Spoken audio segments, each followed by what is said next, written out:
Hello guys, welcome back to this is Rohit Sharma and यार ये बहुत ज़्यादा इंपॉर्टेंट लेक्चर है। मैंने ये स्पेशली लेकर आ रहा हूँ चैनल के ऊपर, ठीक है। Losses in a transformer and numericals. अब जो स्टूडेंट्स एसएससी जेई इलेक्ट्रिकल के लिए प्रिपेयर कर रहे हैं, ठीक है, या इसरो टेक्निकल असिस्टेंट के लिए प्रिपेयर कर रहे हैं, चाहे वो इलेक्ट्रिकल से हो या इलेक्ट्रॉनिक्स से हो, ठीक है, और जो जो स्टूडेंट डीएमआरसी जेई वगैरह के लिए भी प्रिपेयर कर रहे हैं, ये जो टॉपिक है इन तीनों एग्जाम्स के लिए बहुत ज़्यादा इंपॉर्टेंट है, ठीक है। इसलिए मैं वीडियो लेकर आ रहा हूँ, ठीक है। तो मेजरली मैंने इसके अंदर सारे लॉसेज ऑफ जो हमारे मेनली लॉसेज जो होते हैं ट्रांसफार्मर के, वो मैंने कवर करे हैं, ठीक है। कॉपर लॉसेज, कोर लॉसेज वगैरह, सही है।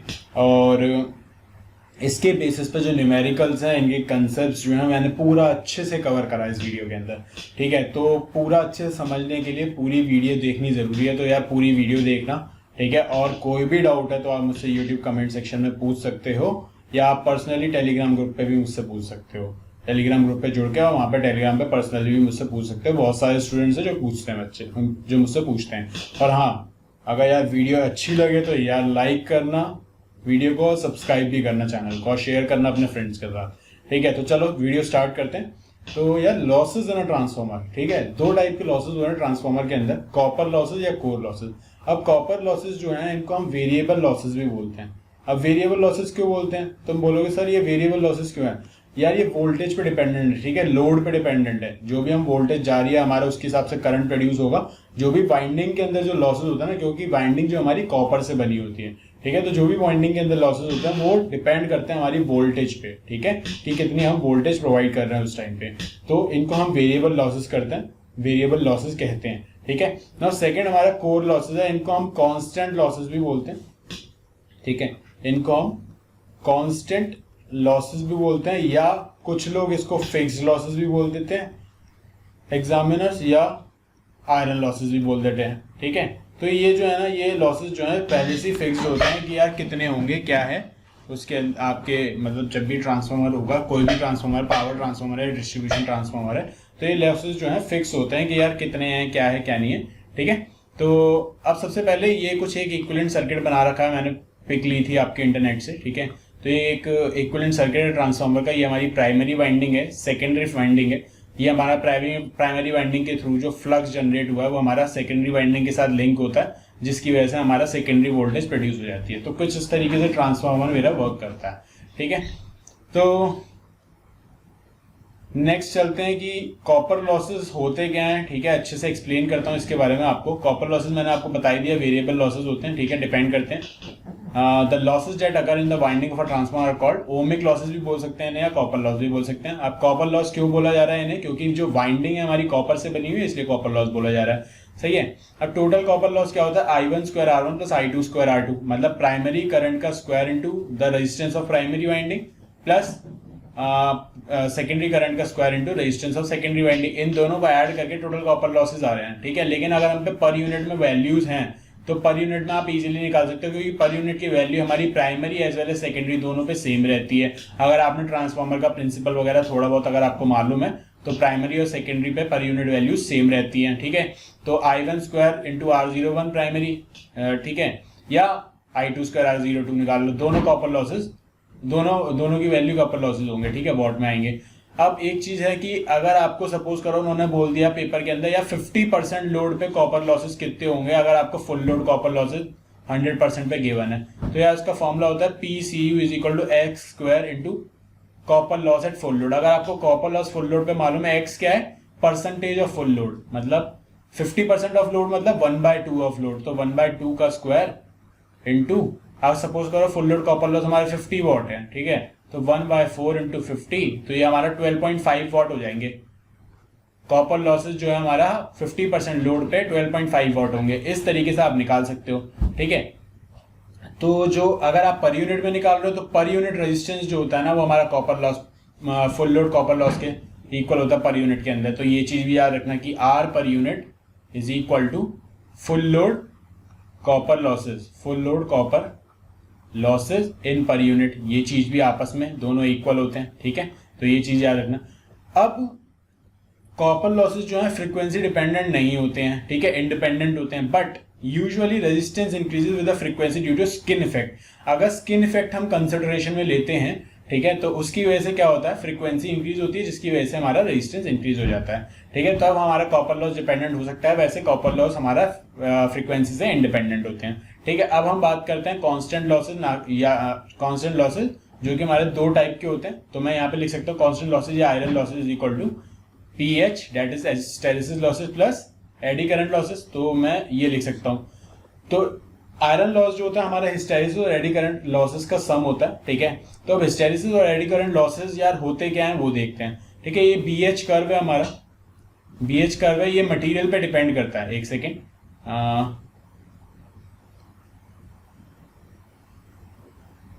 ये हमारा बीएच कर्व है। ठीक है, ये मटेरियल पे डिपेंड करता है। BH मतलब B is the magnetic flux density and H is the magnetic field intensity. ठीक है, तो ये हमारा डिपेंड करता है मटेरियल पे। किसके मटेरियल पे, हमारा ट्रांसफार्मर का जो कोर है ना उसके मटेरियल पे डिपेंड करता है कि उसका मैग्नेटिक, उसके अंदर कितनी कैपेबिलिटी है मैग्नेटिक फ्लक्स जनरेट करने की। ठीक है, दैट्स वाई कभी भी हम अगर ट्रांसफार्मर की बात करते हैं तो म्यू की जरूर बात करते हैं। What is mu, mu is the permeability. Permeability, अब यह परमिएबिलिटी क्या होता है, परमिएबिलिटी होता है कि एक ट्रांसफार्मर, एक कोर की कितनी कैपेबिलिटी है मैग्नेटिक फ्लक्स जनरेट करने की, कितनी एबिलिटी है उसकी। ठीक है, तो हमेशा मैग्नेटिक में ये जो परमेबिलिटी है हमेशा इन्फिनिटी होनी चाहिए एक किसी भी ट्रांसफार्मर कोर के लिए, मतलब वो मैक्सिमम फ्लक्स जनरेट कर पाए, कुछ इस तरीके का हमारा कोर डिजाइन होना चाहिए। ठीक है, तो हमारा जो कोर है स्टील का डिजाइन होता है। ठीक है, लेकिन उसके अंदर हम थोड़ा सा सिलिकॉन ऐड कर देते हैं, सिलिकॉन ऐड कर देते हैं जिससे हमारे हिस्टैरिसीस और एडी करंट लॉसेस वगैरह रिमूव हो जाए। सही है, और एडी करंट लॉसेस को रिमूव करने के लिए हम कोर को जो है लैमिनेशन से बनाते हैं। यार अब लैमिनेशन वो बुक बाइंडिंग वाली लैमिनेशन नहीं होती कि आपको बुक बाइंड करानी है, वो लैमिनेशन जो हम उस पर करा देते हैं पन्नी की, वो नहीं होता। क्या होता है, ट्रांसफार्मर की बहुत सारी शीट्स होती हैं कोर की, पतली पतली। ठीक है, ये कोर की एक पतली शीट है, इसके ऊपर बहुत सारी स्टैक के अंदर, कुछ इस तरीके से स्टैक के अंदर बहुत सारी शीट्स लग जाती है, कुछ इस टाइप का कोर दिखता है। ठीक है, एक सॉलिड कोर नहीं होता कभी भी, बहुत सारी शीट्स को जोड़ के बनाया जाता है कोर। ठीक है, अब शीट्स को जोड़ के कोर क्यों बनाया जाता है, जिससे हमारा जो लीकेज फ्लक्स है ना वो सबसे कम हो जाएगा। लीकेज फ्लक्स कम हो जाएगा ना तो हमारे लॉसेस कम हो जाएंगे। ठीक है, इसलिए हमारा ये जो कोर है बहुत सारी लैमिनेशंस को जोड़ के बनाया जाता है। अगर रियल में कभी किसी आपको मौका मिले ना अगर किसी ट्रांसफार्मर मैन्युफैक्चरिंग कंपनी का देखने का, ठीक है, तो जरूर देखकर आना। अब यार बहुत इंटरेस्टिंग चीज है। ठीक है, बहुत चीजें समझ में आएंगी अगर आप एक इलेक्ट्रिकल इंजीनियर या इलेक्ट्रॉनिक्स इंजीनियर भी हो, क्योंकि इलेक्ट्रॉनिक्स में भी बेसिक्स वगैरह आ जाते हैं इसके आपके। ठीक है, तो अगर आप इलेक्ट्रिकल इंजीनियर या इलेक्ट्रॉनिक्स इंजीनियर तो एक बार जरूर देखना कि यार ट्रांसफार्मर बनता कैसे। यूट्यूब पे भी बहुत सारी वीडियोज अवेलेबल होंगी किस टाइप से बनता है, क्या है क्या नहीं है। ठीक है, तो ये चीज जरूर देखना। तो यार हिस्टैरिसीस लॉस जो है ना हम किस तरीके से निकालते हैं, तो इन्होंने कुछ साइंटिस्ट वगैरह ने हमारा ये फॉर्मूला बनाया कि K H into frequency into B M X, कुछ इस टाइप का फॉर्मूला है हमारा। तो के एच जो होता है हमारा ये कांस्टेंट है हमारा के। ठीक है, के जो है हमारा हिस्टैरिसीस कोफिशिएंट मान लो आप। ठीक है, हिस्टैरिसीस कोफिशिएंट बोलते हैं। एफ इज द फ्रीक्वेंसी और बी एम जो होता है मैग्नेटिक फ्लक्स डेंसिटी। अब बी एम जो होता है वोल्टेज अपॉन फ्रीक्वेंसी भी होता है। ठीक है, अगर मैं नेक्स्ट स्लाइड में जाता हूं तो नेक्स्ट स्लाइड के अंदर ये देखो x जो होता है हमने क्या लिखा था, पी एच जो होता है K H into frequency into B M की पावर x। अब मैंने आपको बता दिया f फ्रीक्वेंसी होता है, K H hysteresis coefficient, B M जो होता है हमारा v अपॉन f होता है, जो कि मैंने यहाँ पे भी आपको गिवन है। अब ये जो x है ना, ये जो x है ये होता है स्टेनमेट्स कोफिशिएंट। स्टेनमेट्स कोफिशिएंट इसकी जो जनरली हम वैल्यू लेते हैं ना वो 1.6 लेते हैं। ठीक है, लेकिन ठीक है, तो ये याद रखना x की वैल्यू जो जनरली है 1.6 होती है। तो this value of k approximately varies, ये जो k वैल्यू है उसकी 1.5 से 2.5 वेरी करता है, is approximately 2 for modern materials used in machine.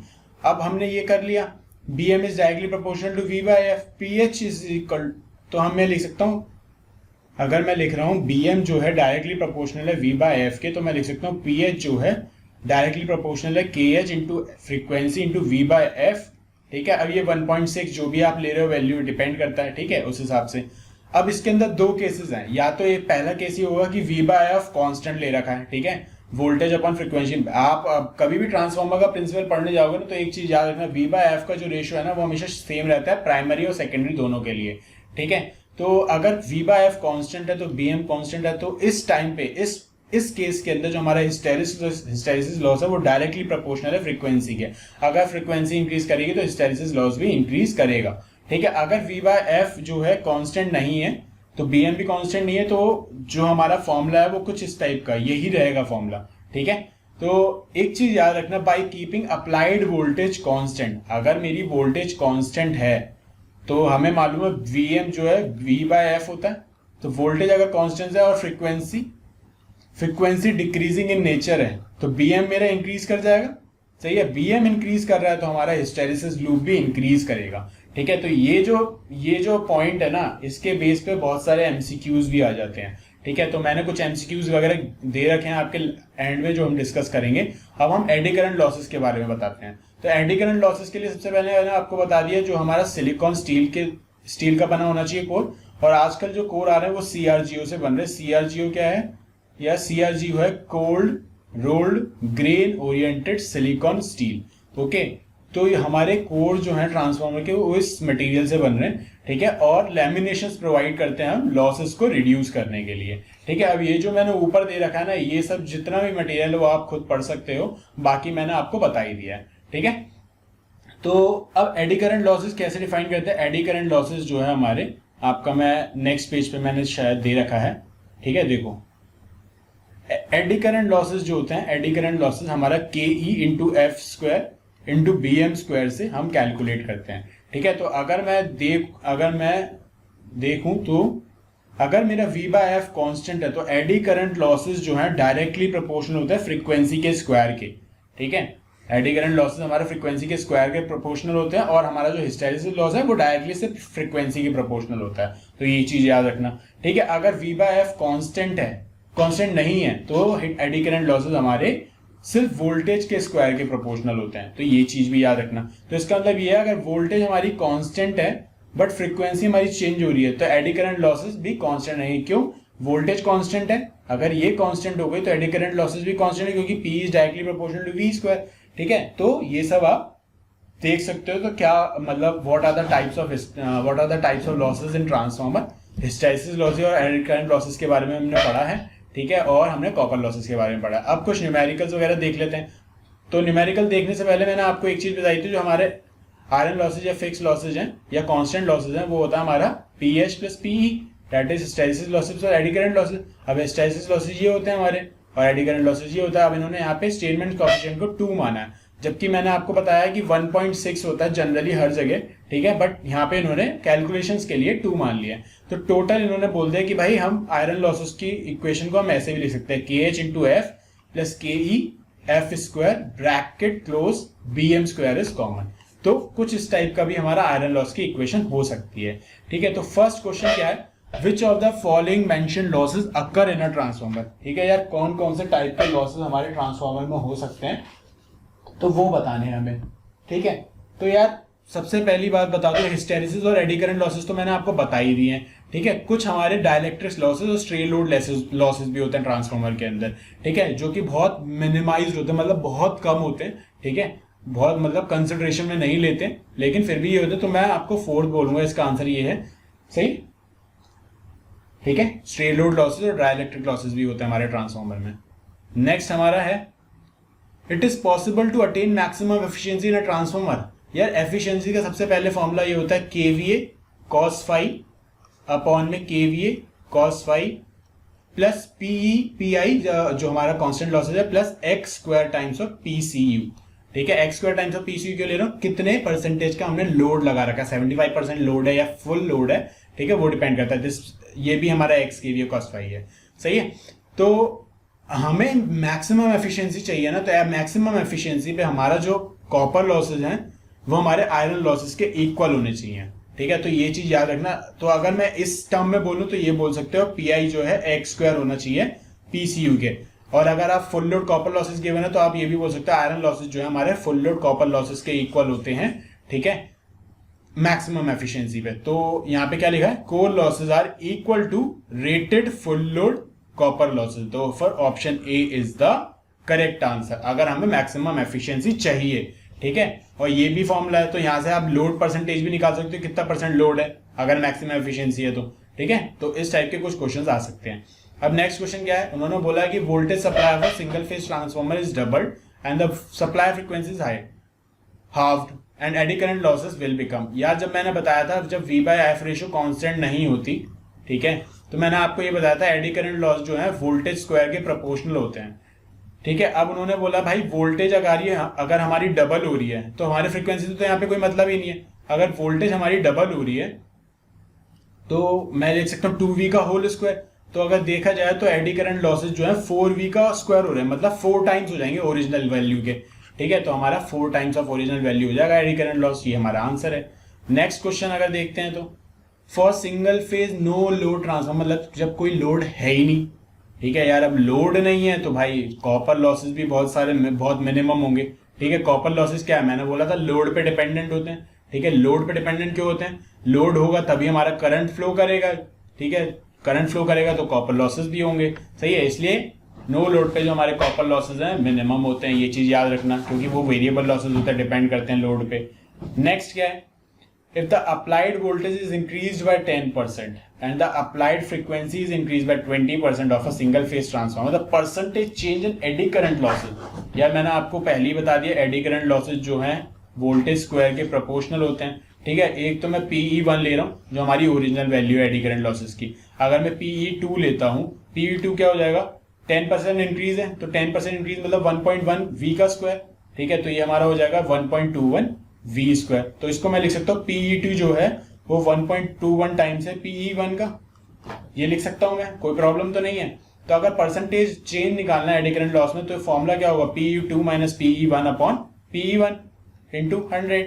चलो जी, अब PE2 क्या है 1.21 PE1 minus PE1 upon PE1, ठीक है। अब PE1 में कॉमन लेता हूँ, अगर PE1 में कॉमन ले रहा हूँ तो 1.21 माइनस 1 अपॉन PE1 इंटू 100।